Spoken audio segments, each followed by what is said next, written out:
Dave, as you're turning around, I see you're fighting yourself a little bit. Have you tried using end of row? No, I haven't, Roger. I kind of looked over at the operator's manual, but I haven't tried to use it yet. Well, let's just go ahead and set up a quick sequence for yourself so you can see how easy it is to use. Just open up the armrest, Dave. Now, the programming in the sequence is very easy. We can do it either dynamically or statically. The three buttons down in the far corner. You're talking about these three buttons right Yes. here? Okay. The red button is your program button. So if you depress that red button, what you're going to get is a dot that's going to flash, and you're also going to get a dot on the screen. Just go ahead and try it once. Okay. There we go, one push of the button. Okay, and there you can see the red dot as it's flashing. So that's telling me it's in program mode. It's in program mode.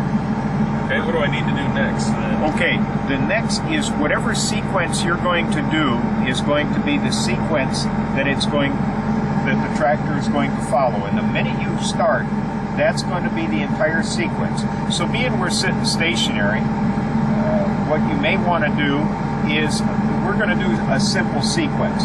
So first of all, maybe you want to just lower the implement and throttle up and upshift the tractor. So just do those three steps. So just let me go ahead and lower right here. Yep, lower it. My lower. Okay, throttle up. Let me give it a throttle here. And upshift. Okay, let me go ahead and upshift once. Boy, it is nice having everything on that propulsion handle too. Okay, now once the tractor is there and you've set everything, what you want to do is place a pause in it. So just hit the button on the bottom of the armrest. Okay. Just hit that button. And what that is going to do is pause. If you look at the screen, you can see like there's two railroad tracks sitting down. Yep. Okay, now when you get to the other end of the field, what you're going to need to do is come off of pause. So hit the pause button off of pause, and then go ahead and possibly throttle back. Okay, let me go ahead and throttle back and downshift. And let me go ahead and downshift. And raise your implement. Go ahead and raise the implement. Okay, now that would be one complete sequence. So now you can go ahead and hit the button again, the end of row, that red button that you started with. Okay. And you're going to see on the screen that sequence will save itself. Okay, and just hit OK. And I'm assuming those are saved to my data card in there. Yes. Now, if you will go to the back button and go to the end of row sequence right there.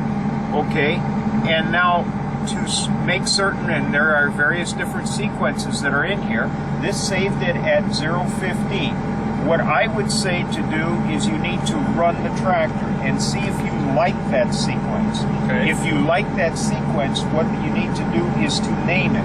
Okay. Name it, maybe Dave Ripper or whatever, so that you remember it, because 6 months from now, you won't remember what 15 is. Okay. And you're saying that if I ever want to manage this data, delete a swath, or maybe import one, I just go to my data list like I do for all of my other types of data, and that's where it's managed at then? That's correct. Okay. There's a special area that you can go to in the Pro 700. Okay.